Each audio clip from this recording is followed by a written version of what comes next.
Greetings, survival experts. This is Matt Patrick. So now that I finally caught up to talk about the first season of the Total Drama reboot, there's another reality competition that has already wrapped up its own season. And let's just say these classic players had one big special reunion. So after revamping the series with a new name in Season 2 and remaking the events from Season 1, the series grew strong enough to build a third season, but this time as an all-star season. If you want to know my thoughts about Disventure Camp, I like the survival competition, the animation, and the characters presented in this. The first two seasons were good, but my favorite so far is the updated first season.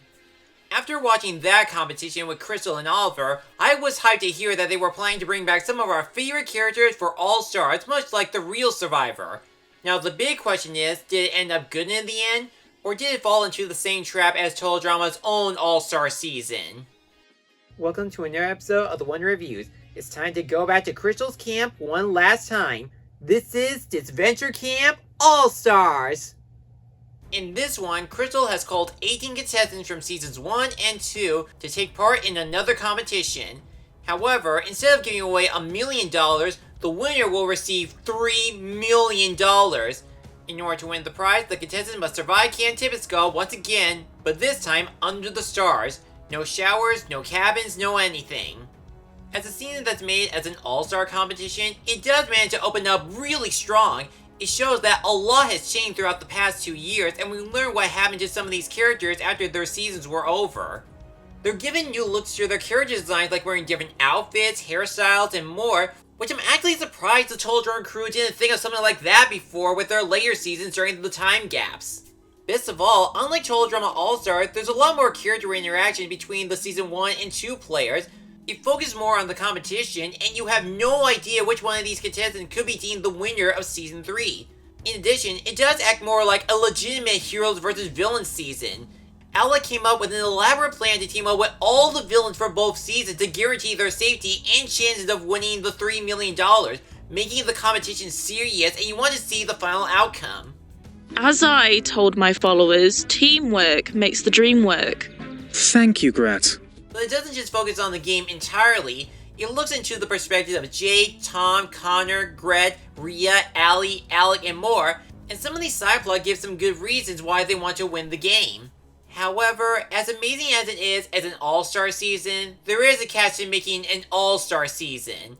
When every movie, TV season, and or series have their peaks, there's that one incident where it's time to climb down the mountain. About 2/3 of the season is extremely good in terms of story and character arcs, but the last third of it seems to hit a decline based on who's left in the game and how their arcs and interactions are written. I won't spoil too much, but when we reach the third act of the show, it doesn't seem to have a cohesive narrative on who's going to win or lose this competition. It can feel rushed, and some characters are given way too much plot armor than they should. Some of their side plot drag for a long time, and result in some characters just arguing and being upset, and it just takes away the fun of the competition and question why are these conflicts still going. I'll explain more once I talk about some of the characters, but they should have been resolved sooner. If you want to know where the show hit its peak, it's at the superhero episode, but when they made a competition involving those weird TikTok dances, that's where it knows the Achilles heel for Adventure Camp All-Stars and everyone's fate in the game later on. The only time when the show does get back up is at the motel episode and even the finale. The latter contains a unique message about the theme of change and that there's more to a reality competition than just winning. The rest of the in-between merge episodes were a mix of favorable chapters. While it is nice to see our favorite characters compete for another chance of winning the cash prize, the trickiest part of making an all-star season is deciding how far they should go. It is nice to see some favorites return for another chance of winning the money. Some have gotten bigger roles or depth than last time, while others not so much. There are some like Fiore, Gabby, James, Ashley, Miriam, and Aiden that present some likability and enjoyment to the show. Some like Tess and Tom are living happier lives than ever after competing last time, while others like Hunter, Ellie, and Lake barely give us anything new after finishing their seasons. For everyone else, they're all three-dimensional and they present a good explanation on how far they come and focus on the message of change. Gret, for instance, decided to change her appearance because she wasn't proud of how she behaved or played the game back in Season 1, so she decided to exercise and date Yule to show that she wants to change, show the good side of her, and won't have to feel lonely again. But there is a catch to dating Yule. He's still the rotten monster as he was in Season 2, who never learned anything why no one likes him. He doesn't even love Gret, he's just using her to keep his career afloat and get himself uncancelled. And if Gret has anything to say about protecting their game, too bad. Yule wants to call the shots and do whatever he wants with her. Yeah, he's even worse than last time. But Gret's not the only one entering a relationship problem. Connor came back to the show for Rhea. Unfortunately, the Rhea he knew is gone as soon as they came back to the game. In All-Stars, her Season 2 arc got totally retconned where she wants nothing but to win, even if it means she has to hurt someone, either her enemies or closest allies.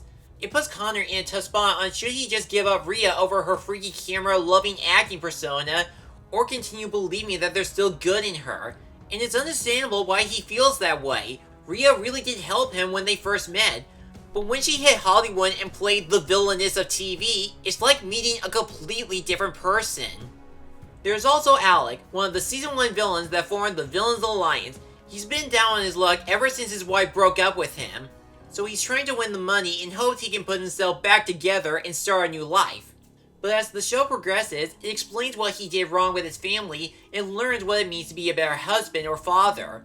But then there's Jake. In this season, he's going through an emotional dilemma involving his relationship with Tom. After they got put in separate teams, Tom seems to be hanging out with Aiden, and Jake believes they're a thing despite Aiden already has James as his boyfriend.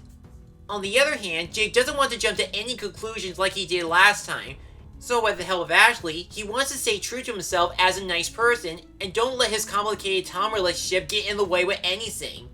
However, I feel mixed about Jake's performance on All-Stars. I agree with his friends, he is a good kid at heart, and I like that he's learning from his mistakes from both his seasons.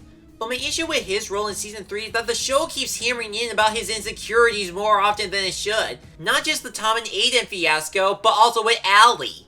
She's also going through some problems as well, where she's trying to be as likable as possible because her gaming channel received a bunch of haters ever since she finished Season 2 and dated Hunter. Like Jake's journey, she is a good gamer girl, and it is a clever idea to show how to stay true to yourself and earn support from family and friends that really care about you.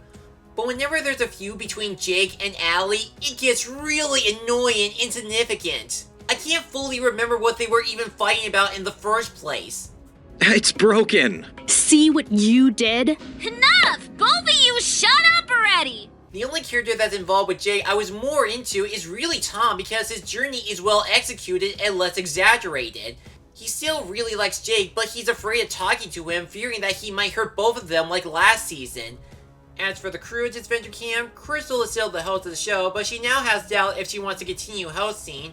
Oliver, Marcus, and Nita are the helpers that receive less screen time than they did last season. Emily is the new member that loves to make drama and spice to the show. While Derek and Trevor, the hosts from Season 1, are now working as interns where one received a lot of benefits from Crystal, and the other is jealous of her and wants to be with Derek.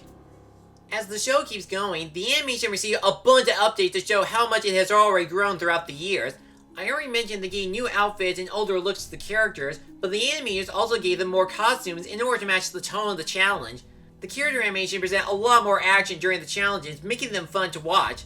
Speaking of which, the third season doesn't just play like a game of Survivor, they try out other kinds of contests that translate well into 2D. A good example is the singing contest, featuring a bunch of visual effects, choreography, and the team singing their songs with different music genres. But some of the Survivor-style challenges are still enjoyable to watch, like the sandbag race, water sliding, and the rock climbing competition. And some of the random competitions are entertaining, like horseback riding, collecting the animals, keep away, and even an honesty competition. Score! Haha! As for the backgrounds, Camp Tibbetts is more vibrant with the nature colors, plus there are some brand new backgrounds introduced to the show outside of the camp, including the tropical island in the VR world, the spaceship during the 8th episode, and even the motel where the eliminated players reside. Which is kinda ironic, we're used to these losers giving Patreon shoutouts while they're at the motel, but we never got a chance to see what the place is like until now. I never knew losing a reality show would feel so nice and relaxing. Yes, there are some things in the story that could have been handled better, but the more I think about it, I think this third season does succeed as an all-stars competition. Disventure Camp All-Stars is an absolute roller coaster. It has some ups and downs during its journey, but there's a lot of ups to keep the ride going. It's not as disappointing as Total Drama All-Stars, but it still has some problems like a disjointed third act and some overused side plots. But the characters are still likable, the animation is amazing, and there are some unique arcs and themes that keep the experience moving forward. If you're a huge fan of Disventure Camp, I say give the third season a watch to see how strong it really is. Although it's an all-star season, it won't be as groundbreaking as the last two seasons, so I recommend you lower some expectations. Now that the first generation of DC has come to an end, except for a few spin-off miniseries, it's time to move on to the next.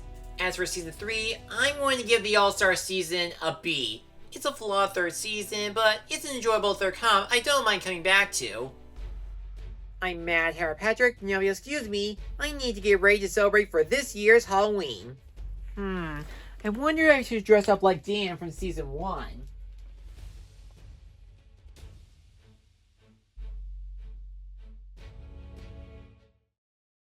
Thanks for watching this video. If you enjoyed this, check out these other videos, or feel free to like, comment, and subscribe for more upcoming reviews and other projects. I'll see you soon.